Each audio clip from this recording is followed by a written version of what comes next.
Happy morning, dear friends and masters. Good afternoon and evening. I think there's a lot of activity and action happening in Texas. Seems like all activities are there. Omega is there, meditation magic is there, PMC channel studios are there. First, congratulations to every one of us for those proclamations, and then heartfelt thanks to the meditation magic team doing an amazing job in setting a few examples, being that visionary to take forward in different ways, meditation.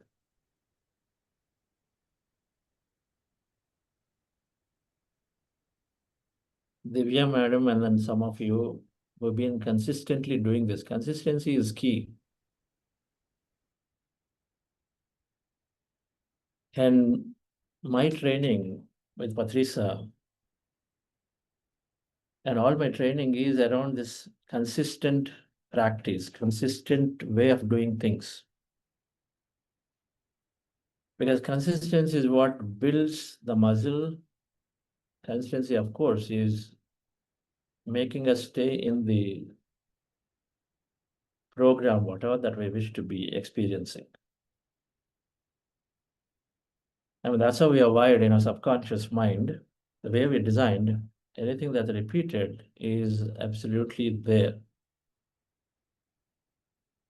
Anything that's repeated with interest is also developing willpower. So these two happen.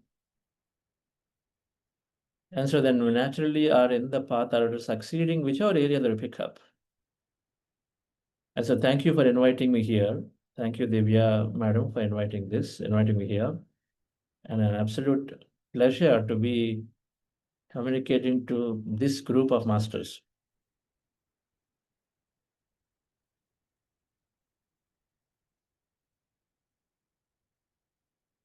Personally, my ever deepest gratitude to Patrisa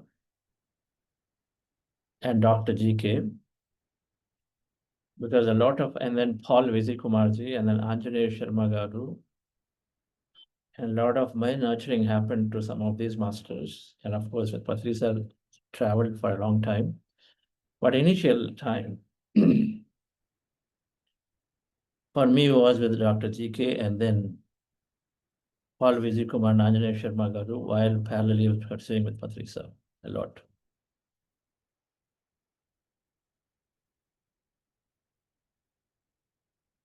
Like we all have stories. My story is also there before meditation, after meditation. It didn't take long to understand as soon as you recognize the importance of meditation for me in the year 2002, which I consider my year of understanding myself, particularly through a book called The Conversation with God by Neil Donald Walsh. When I read that book, and while I was reading several other books, but that book sort of opened up many answers and doors to me while in active pursuit of meditation that time.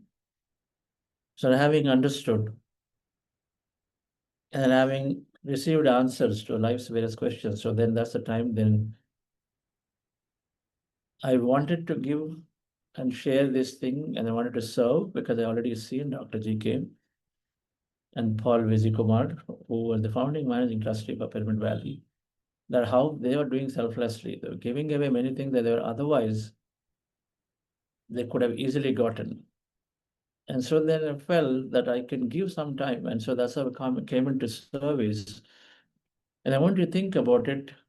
And if you have the right intention, you have opportunity in front of you, you know this. And so that's how Pyramid Valley opportunity came. When I wanted to give, then Pyramid Valley opportunity came as an opportunity, said, go and be a trustee for this project. And this is in 2003, January. Without thinking, and a lot of times, what I get to understand now over the years, a logical mind thinks and stops, but without thinking, I made one of the best decisions saying, yes, I will come, not necessarily analyzing and saying, what does it entail to, how much work I have to give, how much time I have to give, how much money I have to give. All those things are not in my mind. Instead, okay, here is an opportunity that came in front of me, then let me go and then utilize it.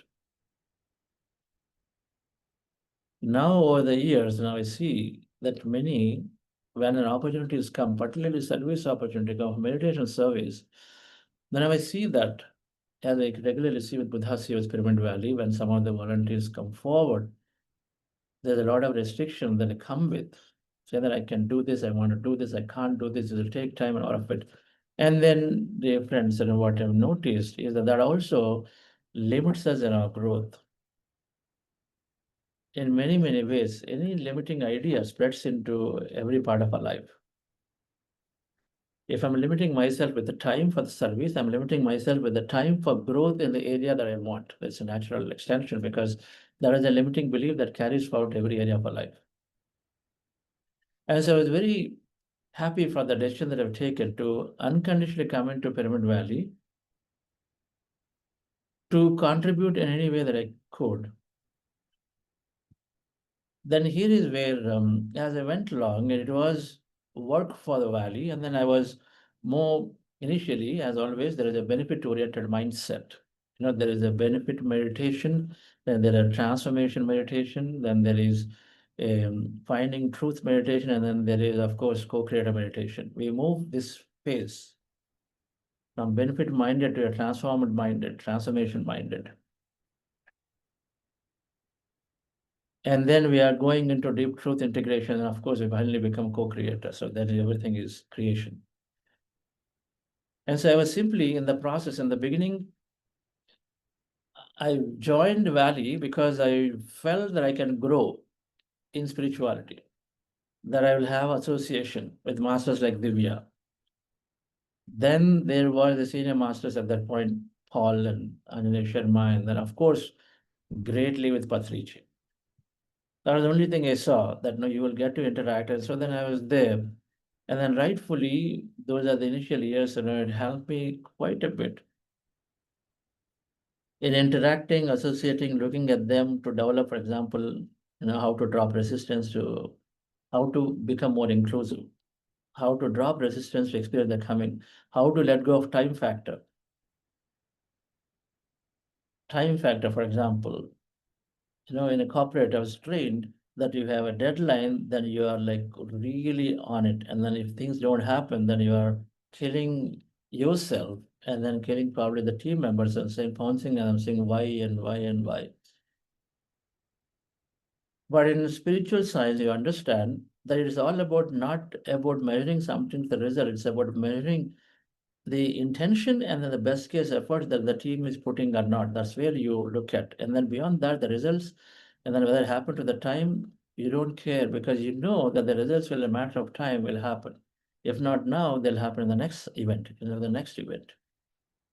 Being at Valley as a trustee, and we were doing programs and we had certain goals, and then if this didn't happen, then I was like little upset, this and that. We had the plan, 100 people, didn't happen. We thought we'll raise so much money, didn't happen. But all of them, I was able to understand as the concepts are integrated that, and then with through Patriji, that what matters is how sincere that we are and our intentions to contribute and how sincerely and how willingly we're learning and then adopting and contributing. When I matched that with the corporate world, and I did see that we already behave that way. That we always are looking at salespeople, for example, if they don't deliver to a quota. Now there is a traditional organizations which they want to look at and say, I'll give you 2 quarters, and if you don't still make the numbers, then you are losing the job, which is the very materialistic way of dealing with people and organizations.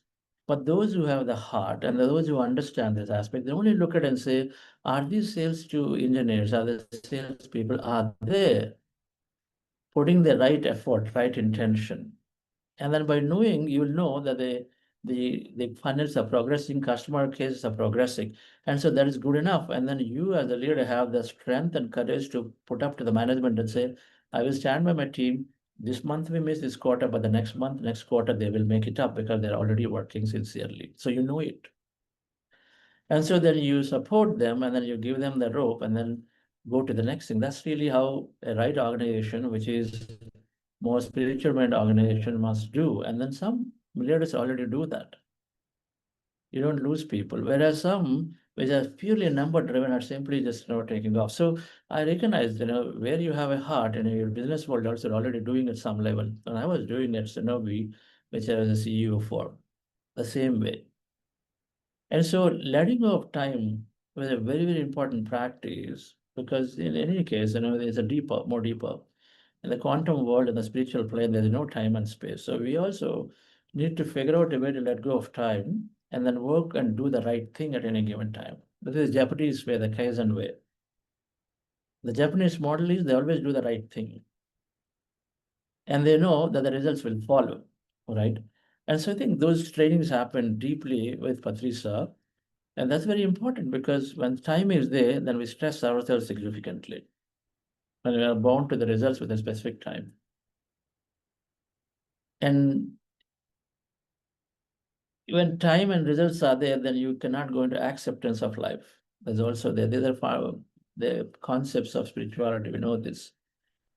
How do I accept? Okay, normal things, okay, but then you have something big projects working on, their impacts are there.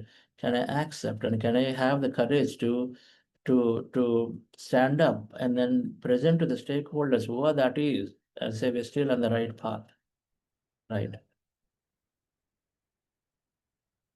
Which I'm saying in a business world, for example, where if I miss quarters, if I miss delivery timelines, you'll still be able to support the team. And then same thing, you're doing conferences for Pyramid Valley. Sometimes we would have negative, we're in red. When you do a conference, and we're deeply in red. And so then you have to still motivate the trustees to go and then raise loan or whatever to fill it up, right? As opposed to pointing fingers. And so many of this training happened with Patricia regularly coming there into our meetings. So the point here, friends, is that one thing that I've noticed when we are running an organization, having that mentor, in this case, of course, for Pyramid Valley is Patriji, having a mentor, being there, constantly helping to guide is very important. Otherwise, we can easily get stuck in many issues at the ground level. Having a spiritual understanding constantly from a mentor used to help us navigate at a Pyramid Valley many boardroom issues.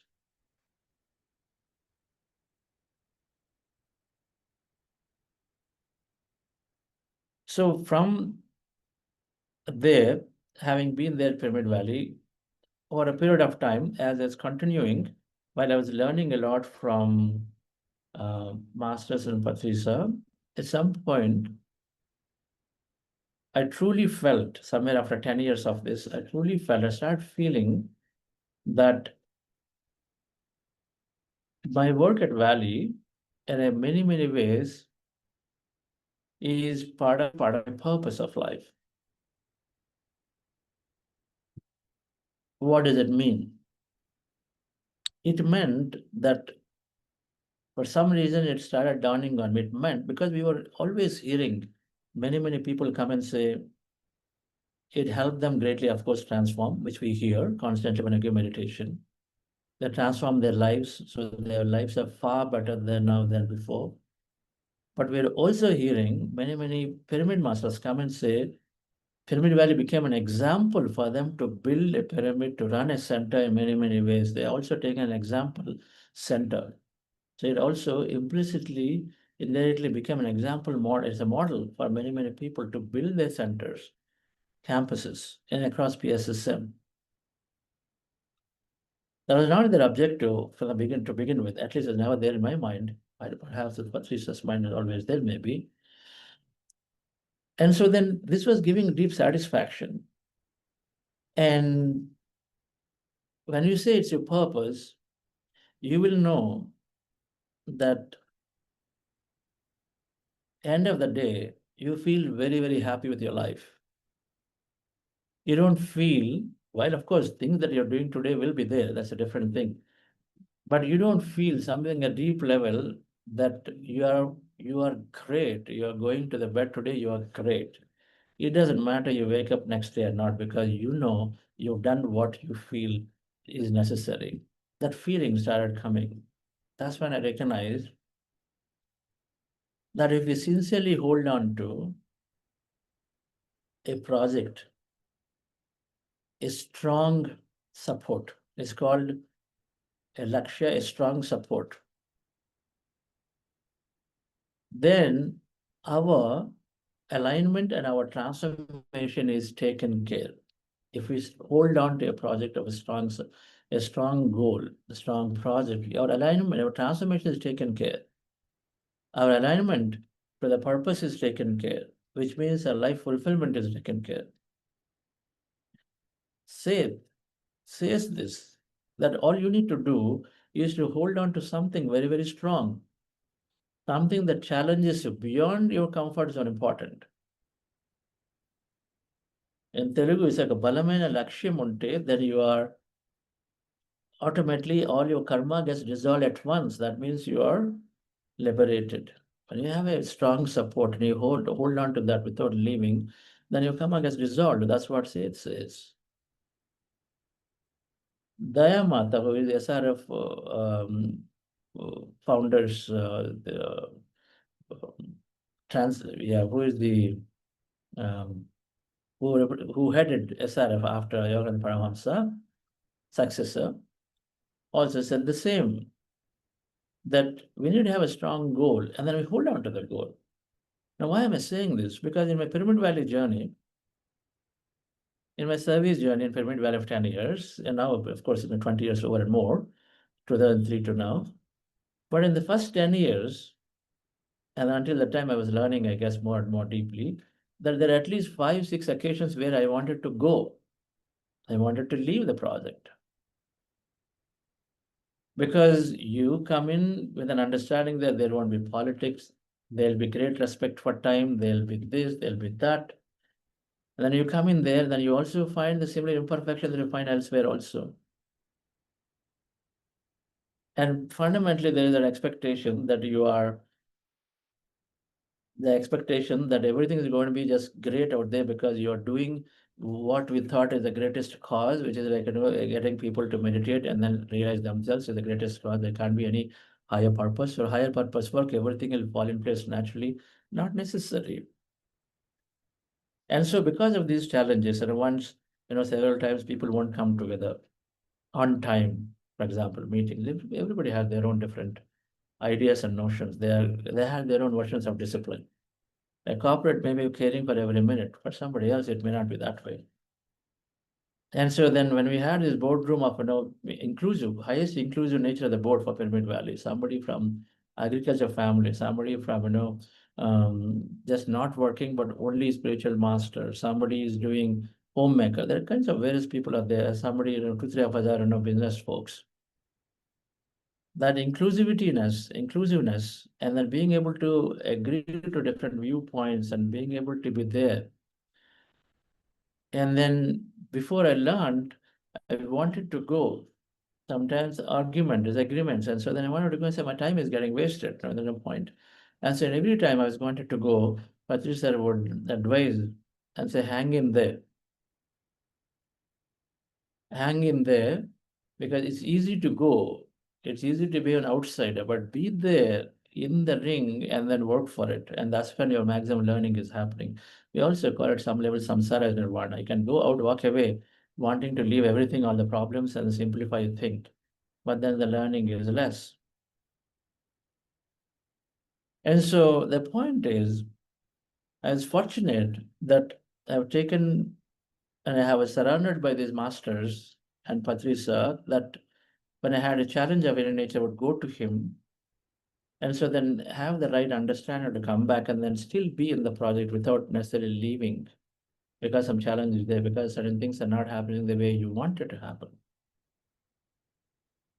I also come to the understanding that group work is easy for every master to do individual work, very, very easy. But coming together in a group and then being able to build and then grow is without authority, more of a enablement model, which is exactly how the spiritual governance needs to be, like how Patriji did, is something to master. And so it helped me by surrounding with these masters to not quit.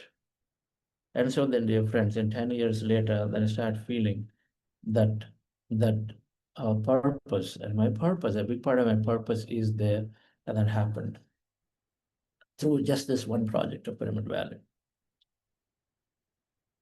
We all have plenty of opportunities. Many projects come in. If you have that intention, many opportunities come in. We look at and say, how do I make my life to be that purposeful? And then we take on to them and then hold on to them. And so from subsequently, dear friends, a few things that helped me, and then subsequently, of course, then Patriji said, Buddhasya Quantum Foundation is an important project that we must take up. Take this into the corporate, to the leadership, those who have resources. And so if they transform, or if they at least become aware of this, then naturally it's going to help cause of meditation significantly, right? And so then he muted the idea, gave the name, and said, let's pursue this actively. We didn't do much work 2015 to 20, other than indirectly I was introducing a lot of this corporate work in IBM Corporation, where my company got acquired. And in this whole process, I was one of the biggest beneficiaries of experimenting with the manifestation principles and deeply latching on to the experience of how Pyramid Valley grew with, Sankalpa, with a great intention, and then accepting situations. For example, for 2 years, we didn't move an inch and a brick in Valley in the 2006 to 8. 2 years. Pyramid was stuck. Lack of funds, lack of agreement of what to go onto the roof, and then lack of some resource skills that did not align for 2 years. And we're all there, we are meeting, but then things won't move. And it was a very frustrating period, it would well. But then being able to accept, because manifestations come when you're going to get acceptance of current situation, right? While having great visualization thing. So then having, fundamentally learning different aspects at Pyramid Valley helped me to sort of use a lot of those principles at my business and workplace in growing my company. And the one common lesson that comes out is perseverance and hanging in there. It is very common, hanging in there, perseverance. Our company too took a long time to grow. And the fundamental reason why I was able to succeed in getting the company acquired is because perseverance mattered. So you know that you're doing the right things every day for the organization. And so at some point it will grow. It'll have to be there. And so that happened. And the same principle apply at Buddhasya Quantum Foundation today. Every day we consistently, we apply the same, do incremental things, but then you do the things over and over and over consistently. Others are told once, Chandra, I don't want to start something if I'm not able to continue. You must have the strength to continue something that you start. And so be clear if you want to start. And so then he also said, and then his daily message that he came from 2015, I think, or 16 or so, when he started giving daily message, not before. He said he had the ideas to do, but then he only started that time. Somewhere he felt the calling was there. And then he started writing daily message. But daily message meant a lot, this. Because it requires a lot of commitment. He was going so much travel. Wherever he was, then he still had to give the time to write, and it had to go certain time in the day. And so that's a commitment. So I recognized through him that, once you commit, then you are there consistently, then you keep doing it. It doesn't really matter. But if you keep doing, then of course it is going to grow when you do the right things. And the right things are tuned into your heart. So at Buddha CEO Difference, we've been doing very consistent work. Consistent means we started a 40-day program and we started foundation. Now today, we are into program number 35 or 36 of 40-day. We never skipped. We continued. We started youth program. We perhaps done 50 plus 3-week youth programs, or maybe 60 plus. Somewhere we started an Amrut, an Akhanda Dhyana program, and then we do it every quarter. And then like that, the program that we decided to do, we'll do them and consistently. And then it also naturally is helping people to find, and then so that it keeps growing. And I see in a meditation magic a lot of that you're always doing something, always doing something. Congratulations for it. But I think that helped. And I saw that in Patrisa that when he floated IFSS, Indian Federation of Spiritual Scientists, he knew the vision was to organize conferences. Now, I used to wonder, I used to do a conference like in Anakapalli, and Vellore, here, there, even 50 people, sometimes a little bit 100 people, he was doing a conference. I used to wonder what's the point, because I was still naive at that time. But then later realized it is consistency. It didn't matter, because the concept is whether you have 50 people, 100 people, didn't matter. And those 50 could be 50 Buddhas waiting to happen. And that's not a cliche. And I can tell this because one Lawrence Guhad Jolly in Buddhasi Quantum Foundation, when she learned meditation, now through her, 20,000 people at IBM got introduced to meditation. So your job is done, right? You just give it to one person and your job is done, right? And same way, and then we were able to influence some senior leadership in the foundation now, and then they are doing an enormous work. So that truly that you just need to give time to everyone or anyone, doesn't matter whether it was small or big. So Patricia was applying the consistency principle in constantly always organizing an Indian Federation of Spiritual Scientists conference. Here, there didn't matter, but he was doing it. He was doing it, and so that the organization can run. And then subsequently, it's a different thing that whoever has taken on, have it run it or not run. So, dear friends,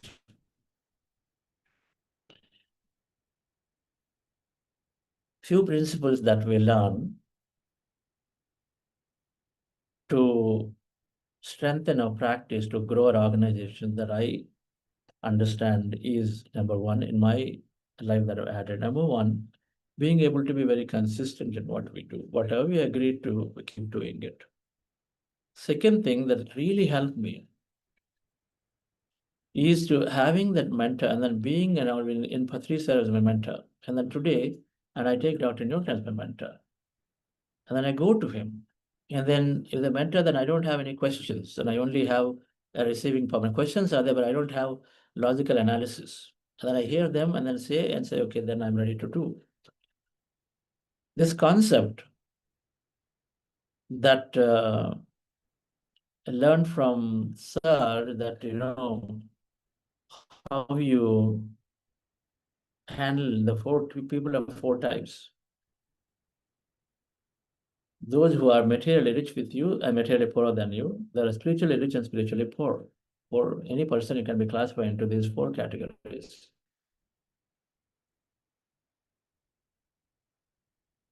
Materially rich person, you make friendship. You make friendship with them. You don't so that you can help them and they can help you. That's how it is friendship. Materially poor person, you do to the best possible whatever you can. If you have some money, you give. If you have some resources, you give them. Materially poor, you take care of them to the best, but you have some food, share with them. But spiritually poor person, you give away all your knowledge. You make it a point to give away all your knowledge. Don't give limited quantity. Give away everything you have to the spiritually poor person when you make up and you know. A spiritually rich person, then you surround the person. You give knowledge to the spiritually poor, you give yourself to the spiritually rich. And so that you can learn whatever that best possible, that you can take everything from them. And so to me, it was easy decision. Many people used to say, Sir only knows spirituality. What will he know about business? What will he know about this? I used to wonder, if it's consciousness, how would he not know? They call this. Isn't consciousness, how would he not know? Consciousness gives you everything. So naturally you would know. And several times I went on my business discussions and decisions and said, this is happening, so should I do? And say, okay, wait for some time. His answers would be more about, more philosophical, but then they always help. Seek equality, not superiority, to resolve a conflict. And then just time always is healing. So if you wait for some time, things will change. And so I had one is having a mentor, and then always help me in validating whatever the decisions I'm taking sometimes, and of course seeking legitimately solutions sometimes. And then number two, that help.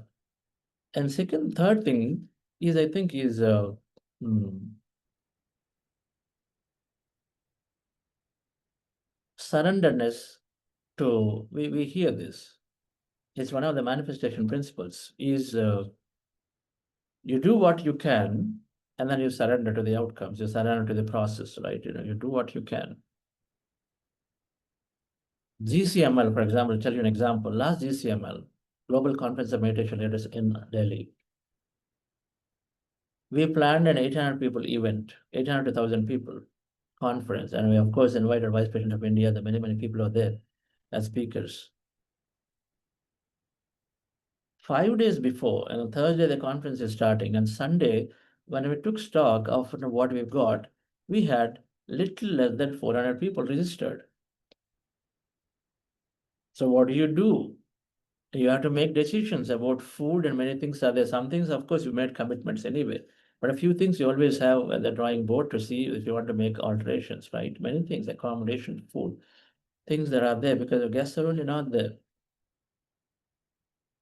I think there, the strength of, your strength comes. And all along we've been visualizing and dreaming about a beautiful conference that is there. And so you had to take decisions. So surrendering at that point and saying, look, this has been planned certain way, and then so we surrender the process and say, let the universe play into it now. And rather than cutting down the infrastructure, we just let it go and said, okay, let things happen and unfold. And then tell you what, when we finished the conference, we had 1,100 unique people attend the conference. In the following 4 days and 5 days, so many people just came and then started registering. What if it didn't happen that way? It is okay. We made that surrender. So we understand that if not this time, the energy is built enough that it's probably come to the next one. We truly understand it. In the process, of course, you might have probably some resources here and there would have been appears to be gone, but not so. There would have been probably certain level of amendments by the organizations that are there supporting us and saying, no worries, we'll waive this, we'll waive that. I'm sure that'll happen. It is a logical place in many ways to give in to the pressure as opposed to surrender to the field rather than giving into the pressure. I think that definitely helped and helps continue to help friends. Um, surrender, even at Pyramid Valley, we had a court case, and it was all kinds of stuff. People, when you are in the social service, public service, there are all kinds of martyrs beyond you, many things to do happen. But again, you know that you have done the right things, what is required, and then you know that there is all plasticity is there. So you surrender to the process, and you know that what is being done and what is being pursued is not right from the other side. And you surrender to the process, friends, then all of that does naturally fizzle out, right? Naturally fizzle out. Otherwise, what will happen? Otherwise, you're just breaking your head about things. You're constantly worrying about things. And so surrender not with helplessness, but surrender with confidence the right things are happening. That's the two different things. So that helps. So this is something that really helped me. In addition to being constantly with the books and then listening to experiences, regular practice of meditation. These are of course necessary. But the last thing that I would like to conclude here with is taking time to go into physical events, physical centers, time for ourselves. And I feel this is one of the biggest things that are help me is constantly explore where I go out and attend a workshop, attend a program, and take time for myself. And consistently, I've done this throughout my entire journey. Every year, 4 days in Buddha Purnima, 4 days into GCML, 3 days in Dhyana Yagam, Dhyana Chakra, Dhyana Kum. or a Dr. Newton's workshop, or Leonardo workshop, or Deepak Chopra program, duty specific program, something or the other. Just taking time to going out into the physical, because spirituality requires sometimes a quantum shift into us, because we shift when you go into these places, and more so when you give adequate time for yourself. I feel while comfort at the home is there to click buttons and join programs, and I feel we also actually take time for ourselves, and then go out there, maybe to Colorado Springs, maybe here, maybe there, but then taking time and then being there with nature and then doing the practices, I think it greatly helped me. If I look back and say, and I've experimented breathwork, experimented past lives, many things that we must explore and experiment many aspects as opposed to limiting ourselves. All of the experiment come to a conclusion. This is the formula for me at this time, right? But physical, in person, going out there and then meeting some masters, their energies, attending programs, I think those are for sure opens up consciousness. When I meet people, we opens up a consciousness more. When you go to places, your consciousness expands. We know this. Our consciousness expands when you meet more people, when we go to more places naturally, and so the difference. These are some ways that we can strengthen our practice and then also grow our organizations and apply the same skills. Thank you very much for giving me this time and opportunity. I'm not sure how useful it is, but I just wanted to just share without necessarily having any structure. Thank you, Divya ji, for this. I'm glad to see there, Shushma madam is there. Great. Thank you all. Thank you.